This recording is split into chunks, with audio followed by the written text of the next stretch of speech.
அன்புள்ள சகோதர சகோதரிகளே, உங்களுக்கு ஒரு நற்செய்தி.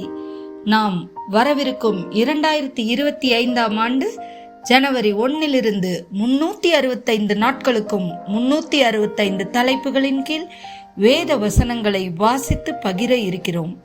நீங்கள் இதை அனுதினமும் கேட்டு தியானித்து ஆசீர்வாதத்தை பெற்றுக்கொள்ளுமாறு கேட்டுக்கொள்கிறோம். அது மட்டுமல்ல, இதை சப்ஸ்கிரைப் செய்து உங்கள் நண்பர்களிடமும் பகிர்ந்து கொள்ளுமாறு அன்புடன் கேட்டுக்கொள்கிறோம். நன்றி.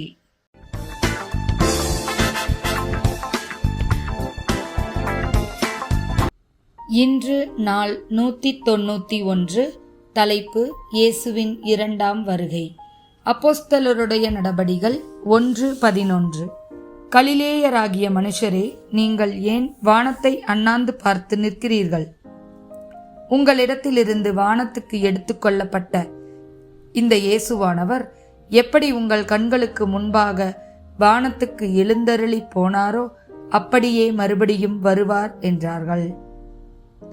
மத்தேயு 24:30.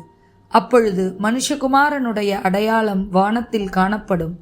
அப்பொழுது மனுஷகுமாரன் வல்லமையோடும் மிகுந்த மகிமையோடும் வானத்தின் மேகங்கள் மேல் வருகிறதை பூமியிலுள்ள சகல கோத்திரத்தாரும் கண்டு புலம்புவார்கள்.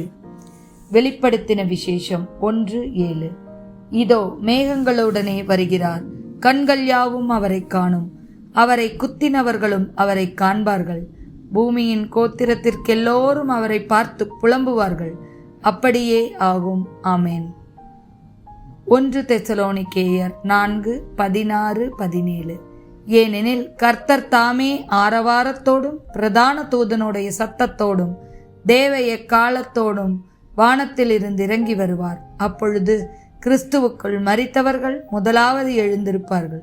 பின்பு உயிரோடு இருக்கும் நாமும் கர்த்தருக்கு எதிர்கொண்டு போக மேகங்கள் மேல் அவரோட கூட ஆகாயத்தில் எடுத்துக்கொள்ளப்பட்டு இவ்விதமாய் எப்பொழுதும் கர்த்தருடனே கூட இருப்போம். எபிரேயர் 9:28. கிறிஸ்துவும் அநேகருடைய பாவங்களை சுமந்து தீர்க்கும்படி ஒரே தரம் பலியிடப்பட்டு தமக்காக காத்து கொண்டிருக்கிறவர்களுக்கு இரட்சிப்பை அருளும்படி 2ஆம் தரம் பாவமில்லாமல் தரிசனமாவார். ஆமேன்.